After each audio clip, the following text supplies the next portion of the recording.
मेरा इससे बस जुड़ा हुआ है। बीजेपी के जो 27 सीटें मिल रही हैं, आप क्या समझ रहे हैं बीते 10 सालों में बीजेपी ने वहां पर क्या बदलाव किया है? 370 हटाने के बाद क्या बदल गया है?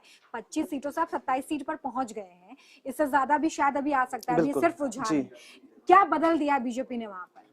बदला क्या है इसका, ये तो हमने पूरे देश ने देखा। 370 हटाया, अनुच्छेद 370 हटा, उसके बाद फिर वहां पर जाकर के मतलब सिक्योरिटी बढ़ाई गई।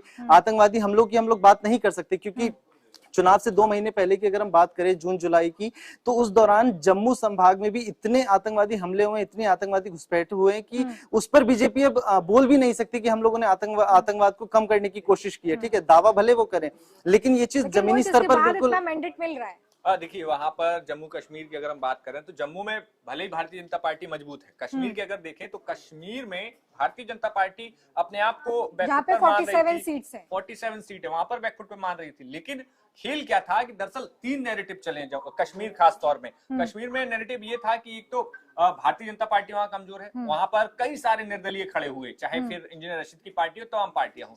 समस्या यहाँ ये हो गई कि जब जनता के बीच जो एक मैसेजिंग नेशनल कॉन्फ्रेंस ने, देखिए कई बड़े अपडेट्स भी सामने आ रहे हैं। अंबाला कैंट सीट पर कांग्रेस इस वक्त तीसरे नंबर पर पहुंच गई है, ये बड़ी जानकारी है। अंबाला कैंट से अनिल विज जो है वो पीछे चल रहे थे, हालांकि जो वोटों का अंतर है वो भी काफी कम है, सिर्फ 1100 वोटों से वो पीछे चल रहे थे। इसके अलावा बल्लभगढ़ सीट पर कांग्रेस चौथे नंबर पर पहुंच गई है। ये आंकड़ा ही बताता है मोहित और विशाल कि लगातार अब कई सीटों पर कांग्रेस पिछड़ रही है।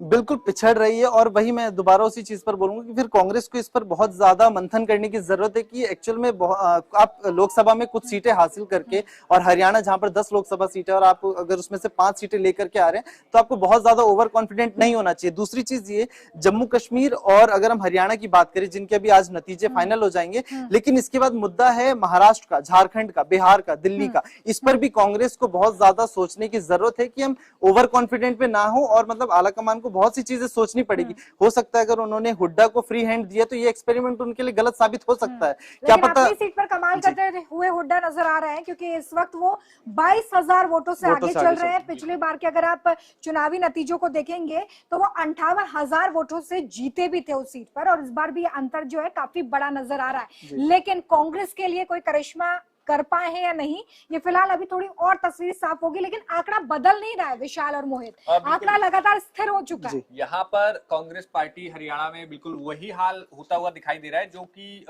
खास तौर पर मध्य प्रदेश में हुआ था। मध्य प्रदेश में इस तरीके से लग रहा था कि कांग्रेस को, और हम बात भी कर रहे थे सुबह कि एग्जिट पोल्स जो कि एग्जैक्ट नहीं होते हैं, मध्य प्रदेश छत्तीसगढ़ में हमने ये पैटर्न देखा था, और अब कुछ उसी तरह का पैटर्न हरियाणा में दिख रहा है। और दूसरा, लोकसभा चुनाव में भी एग्जिट पोल गलत साबित होते नजर आ रहे थे, क्योंकि वो बीजेपी को 400 पार, 380 के पार दिखा रहे थे। उसके बाद फिर एग्जिट पोल के जो, क्योंकि आपने इस